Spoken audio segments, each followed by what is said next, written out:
আমাকে মুখ ভেঙচি দিলেন কেন? তুই আমার দিকে তাকাই রেছিস কেন? জীবনে কি সুন্দরী মেয়ে চোখে দেখছিস তাই? ওরে আমার সুন্দরীদের চেনা চেহারা ভাব নিচ্ছে পেয়ারা। মুখ সামলে কথা বল। আপনি মুখ সামনে কথা বলেন। ফকির গ্রাম যাবে বান্দারের মতন সব দাঁত বের করে এভাবে হাসতেছিস কেন? ফকির গ্রামের মেয়ে, এর জন্য তো ফকিরদের মুখ। তুই কিন্তু সীমা ছাড়িয়ে যাচ্ছিস। আপনার বাড়ি ফকির গ্রামে না? তাতে তোর কি? আমার কি হবে, রিক্সাটা কিন্তু আমিই ডাকছি। তাতে কি হয়েছে? এখনো সময় আছে, ভালো হয়ে যা। ভাই লেংমার একদম ঠ্যাং ভাঙা দিব। আর আমি বসে বসে আঙ্গুল চুষবো? সস্তা করে মাও তো দেখি। তুই আমাকে তুমি করে বলছিস। এখন তো তুমি করে বলতেছি, কিছুক্ষণ পর তুই করে বলবো। আমি তো ছাইড়া দিব। আরে মামা কই যান? এখন আমি বাসা যাব কি করে? কি করে যাবো? এটা চলে যাবে। এখন যাইতেছস কেন? ফাদিল বিয়াদব এলাকায় দেখলে এমন মারবো না, আমরা কোনোদিন ভুলতেই পারবি না। আমি ফাইসা গেলাম। এই মেয়ের কামে সব করে যাওয়া হবে না।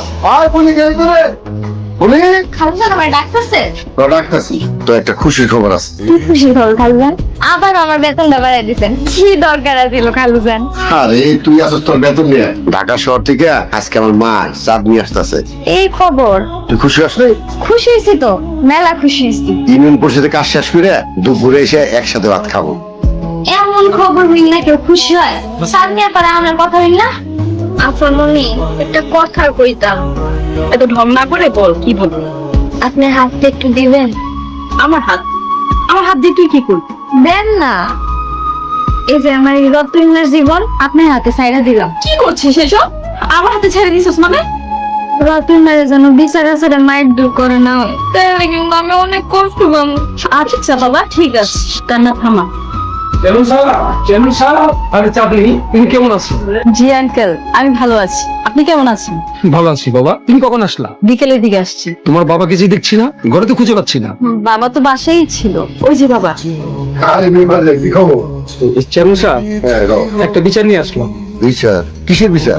গ্রামের ফকির গুলা আমার পোলার সাথে চরম বেদবি করছে। আর বলো না মেম্বার, আমার মেয়ে চাঁদনি যখন বিকালে ঢাকা থেকে আসছে ওর সাথেও খুব বেদবি করছে। শুধু বেদবি না, আমাকে চুরির মাথায় বাড়ি দিয়া মাথা ফাটাইছি। আমাকে গ্রাম ছাড়া করতেই।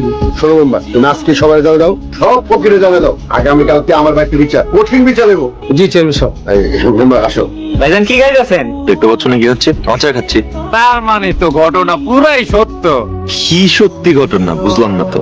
আচ্ছা আপনার কি আচার খাইতে মন চাইতেছে? হ্যাঁ মন চাচ্ছে বলেই তো আচার খাচ্ছি। 3 মাস তো হইবই, কম করে হলো 3.5 মাস। দেখ দেখা যায় এই তোমরা এগুলো কি বলতো সাবল তো? সমস্যা কি? হ্যাঁ ভাইজান, ঘটনা যা ঘটার ঘটে গেছে। আপনার বাচ্চা বলো হইব, আমি শিওর। আচ্ছা আল্লাহ, আমার ছেলে মানে সারা এলাকা জানে কাদের ফকিরের অভিশাপে আপনার ঘরে বাচ্চা হয়ে গেছে। আইজলামি করো না, একটা চর মারবো ধরে। হ্যাঁ, আমরা অভিশাপ দিমু, এমন অভিশাপ দিমু যে বাচ্চা 10 মাস পর্যন্ত থাকবো না, এখনই ওই ডেলিভারি হয়েছে। আমরা তো আর কামেল না, কাদের কাকুর কাছে গিয়া টেয়া যে আরেকটা অভিশাপ দাও। অভিশাপ কারেন্টের মতো ধরে লেব। সামনে থেকে যাবো উচিত। গাছ কাটা দিল দেখছস? আলাই জানি ডেলিভারি কাছে আটকাইবো সিস্টেম নাই তো। আম্মা গো